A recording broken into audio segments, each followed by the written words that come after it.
Hi, everyone. Thanks for joining. We're going to go ahead and get started here in a minute, just letting everybody hop on real quick.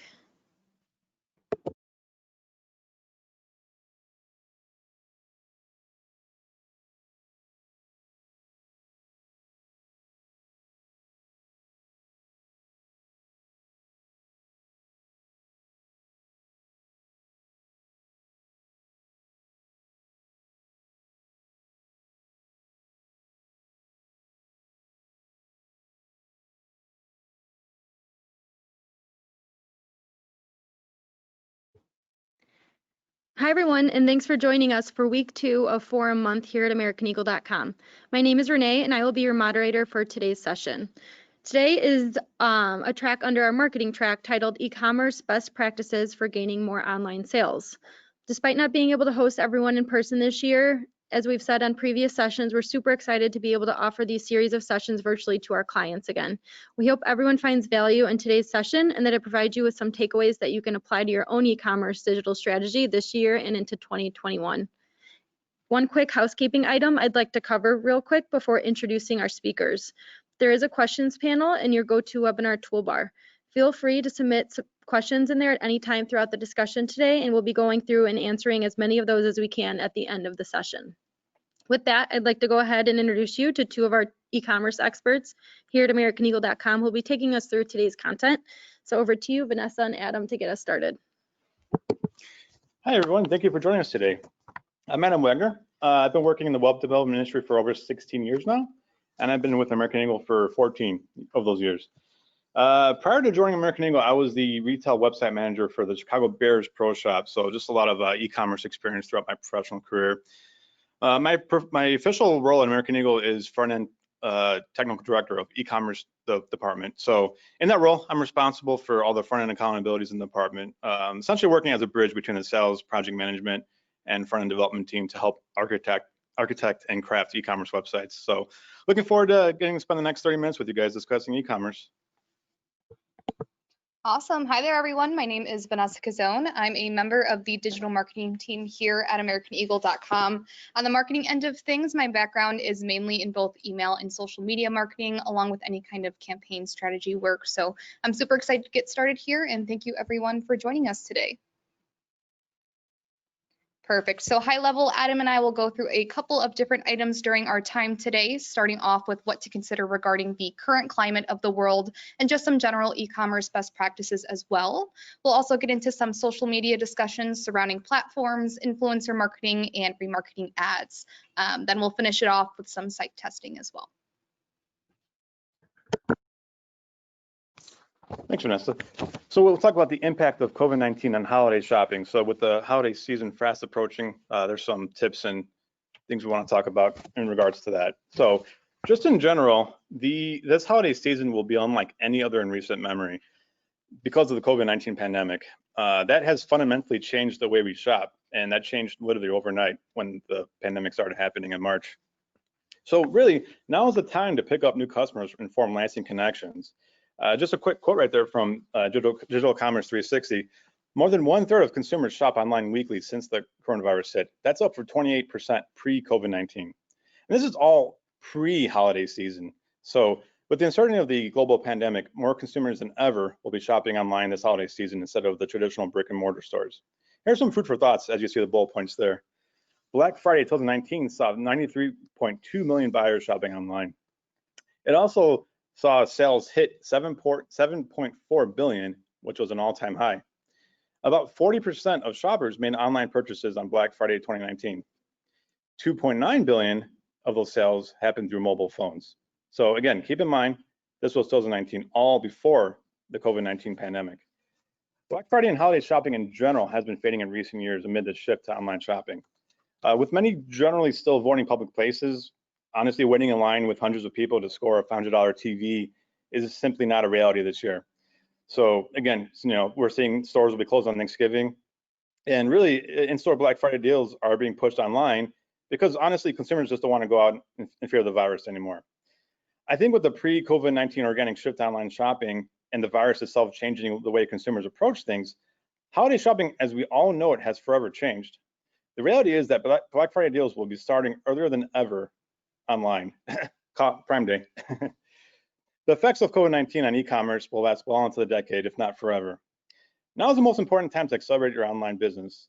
Launching more products online, pivoting to customers staying at home and shopping online more, and just in general, putting more emphasis on your digital presence.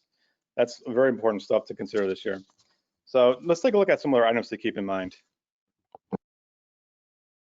Awesome. So like Adam said, just a couple of other general items when it comes to COVID-19, starting with customer behavior changes. So during these times, many customers are clearly changing their purchase behaviors to online. Many of us have had no other choice but to order our groceries online and just overall generally avoid leaving the house to shop.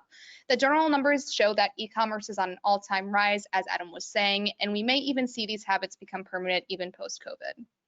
Next is don't avoid the topic. With or without the pandemic, transparency is always key. So addressing this reality is crucial during these times.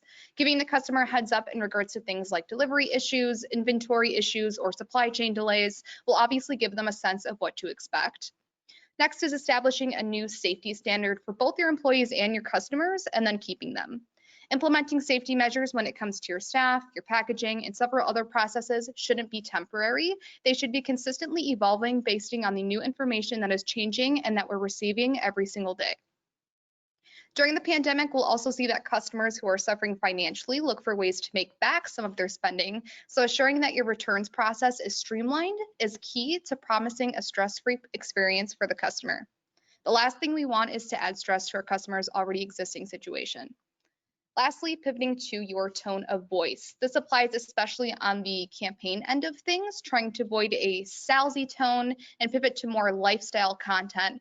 That will really show your users how your product can be beneficial to them rather than blasting them with a bunch of promotions throughout the month. The key to keep COVID into consideration and really sympathize and be understanding with your audience is just to listen to them and be transparent with them, because a lot of your audience is just really going through it right now. Awesome. So here's a quick snapshot of the impact of COVID on e-commerce in early weeks.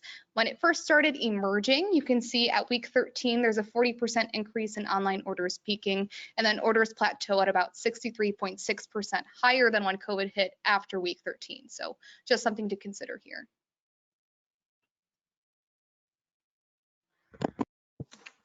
Thanks, Vanessa. So we'll look into best practices of converting your visitors into shoppers.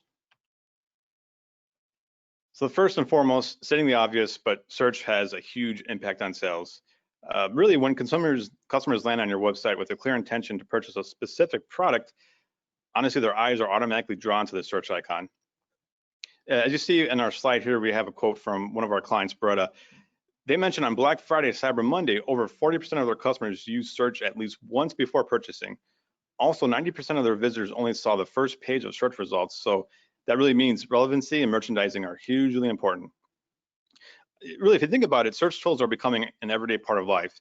As the younger generation is coming of age now and buying things online, they grew up with advanced search tools for their everyday devices. For example, my 6-year-old son, he knows how to search for videos on his kid's YouTube. Imagine what kind of searcher he'll be in 14 years when he's buying things online. Honestly, he'll probably expect all e-commerce sites to have a good site search. So having a good site search is becoming more and more important every day. Don't give people the reason not to buy when you can't control these factors, and don't give them a reason to start searching elsewhere. Just some real quick stats.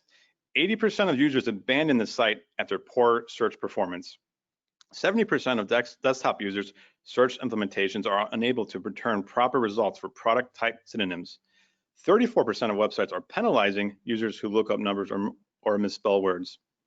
So improving conversion rate, customer loyalty, more visitors, brand position, it's all important stuff if you have a good search. Really just some quick tips on how to improve your search. Honestly, it's again kind of a no-brainer, but the search bar itself should be easy to find and accessible. You don't want your customers to have to work to find the site search. This is probably even more important for mobile users. One of the first things they look for is search on the site. So making it easy for them to search, very important. As you see here, we have a list of bullet points on the slide. There are features that make a great search site search tool. So I just want to call out a couple of these. The federated search, really meaning is you can search multiple data sources at once. This is very important for if you have an omni-channel presence. So if somebody searches and you want to retrieve all the information from many different content locations with just one query and one search interface. You want them searching on multiple systems just for one thing. Faceted navigation, very common term these days, but it helps visitors navigate and personalize a page to find the exact product they're looking for. So at that point, they're creating a personalized page on your site for their specified products. A few kind of ones that go hand in hand together: recommendations, autocomplete, did you mean? These are all queries that kind of appear in a drop-down as users type, or recommend products based off your typing experience or searching experience.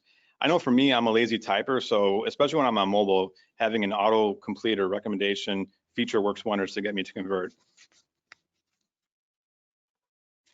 Next, we'll talk about some UI/UX best practices. In this case, we're looking at a case study of Portillo's. So really, I just want you to close your eyes and imagine, when you go to your favorite brick and mortar stores, why do you love shopping there? Is it easy to navigate and familiar? Is it unique and memorable? So while Portillo's isn't a traditional e-commerce site, they definitely recreated that feeling for the customers. The site looks fun. It has a brand identity. You feel like you're at one of the restaurants when on the website. You feel like you're immersed in the experience of Portillo's. Obviously, they have high quality images of the products. In this case, it's their food. So looking at it every day, makes me want a beef sandwich with mozzarella cheese and a large cheese fry. So now you know my Portillo's order. They also use geolocation services to reduce checkout friction. What I mean by that is they allow the site knows your location if you allow it to, which enables customers to quickly choose their pickup or delivery location. This is important to reduce checkout friction because the less steps, the better to get people to order. Plus, this is way less frustrating for mobile users who are trying to order this while out and about, perhaps. I know I've done it before.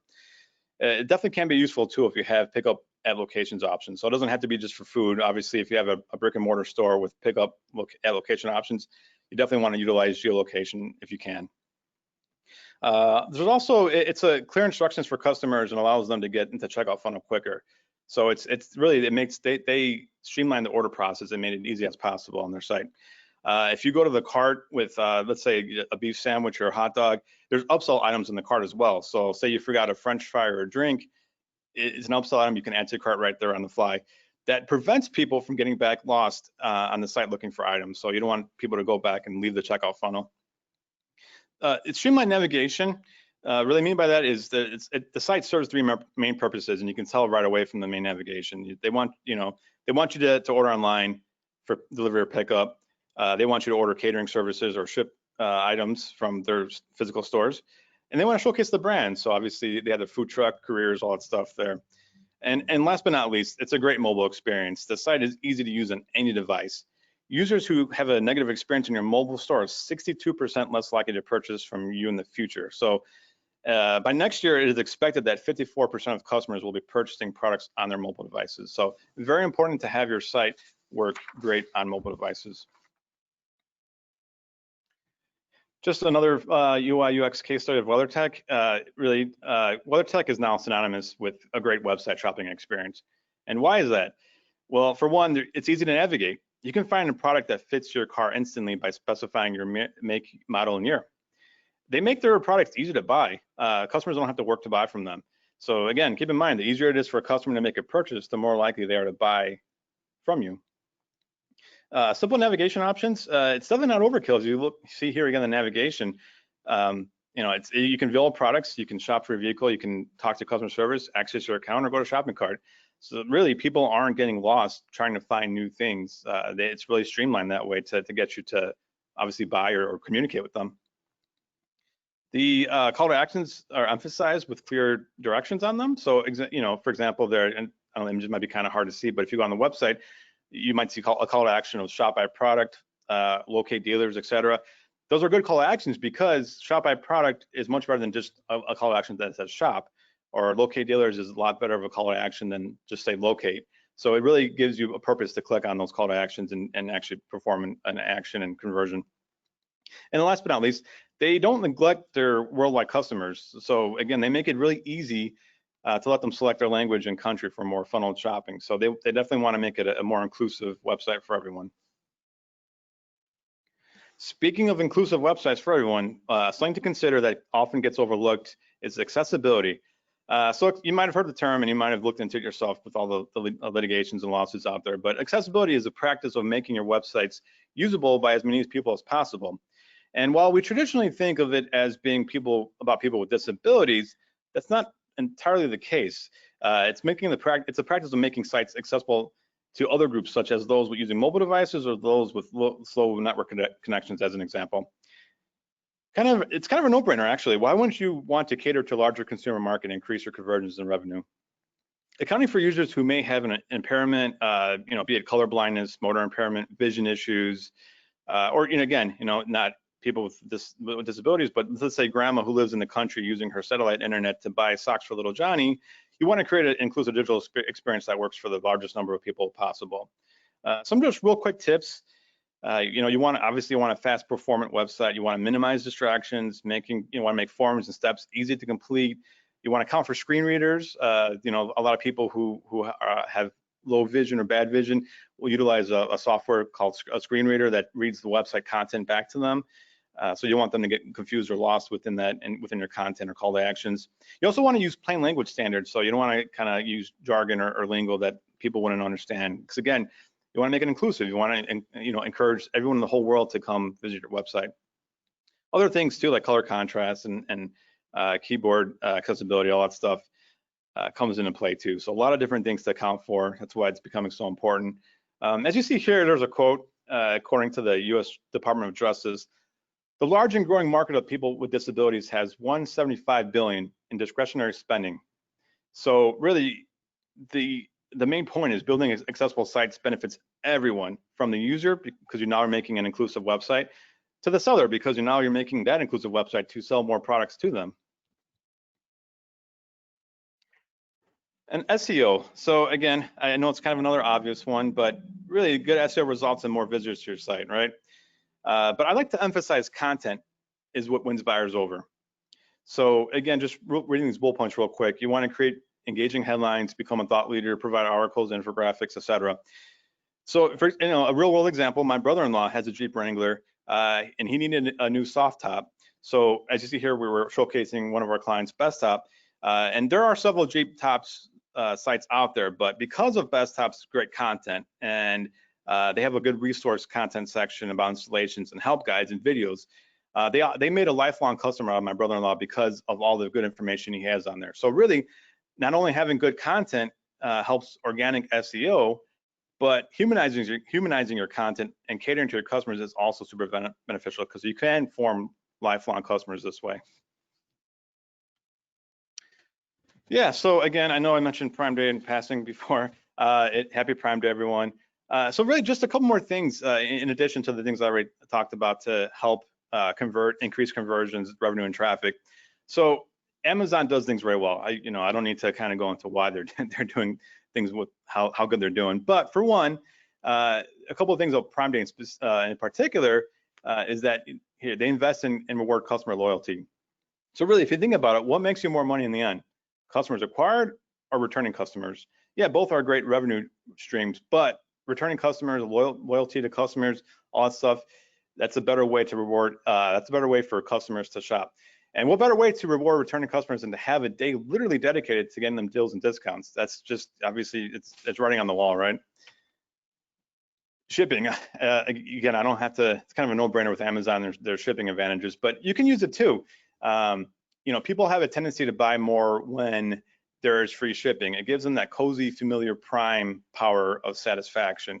I know for me, for one, if I'm on a site and I can choose between free shipping or a certain percentage off, I will always go for the free shipping because there's usually this seems better. And again, it does give me more power of satisfaction too. Like I'm getting one up on the seller, but I know that's not true. So, and last but not least is strategic promotion and creative marketing. Again, I don't have to really say too much about Prime Day. Everyone knows what it is at this point. But again, the main thing is to use various types of promotions at different times throughout the year. You want to have word of mouth out there. You want to have your brand visible for different promotions. You want to get people excited about whatever you're offering at that point. Awesome, thanks, Adam. So now we'll get into some social items, starting with utilizing the platforms that'll help your customers convert.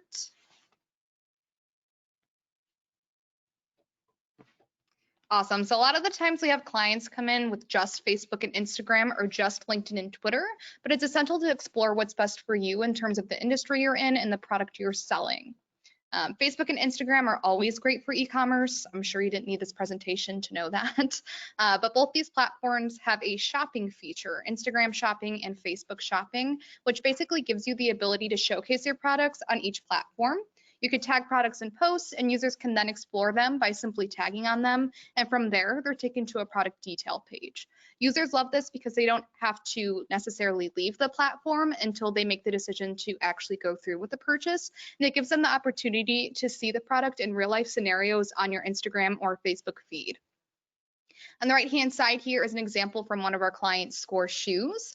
They sell custom designed sneakers and utilize the Facebook shop feature. Like I said previously, if the user clicks on that product link at the bottom here, it will take them straight to a product detail page where they can learn more about the shoe and then eventually purchase it if they'd like.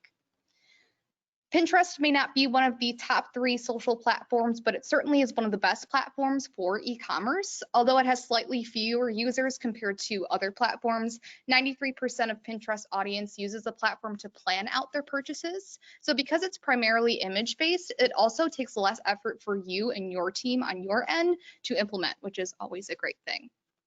One of Pinterest's main features that is particularly interesting for e-commerce brands is something called rich pins. These rich pins provide users with links, references, or any kind of product recommendations relative to the actual image. So based on looks or aesthetics, recipes, designs, the rich pin will give some sort of product recommendation or link to help out the user.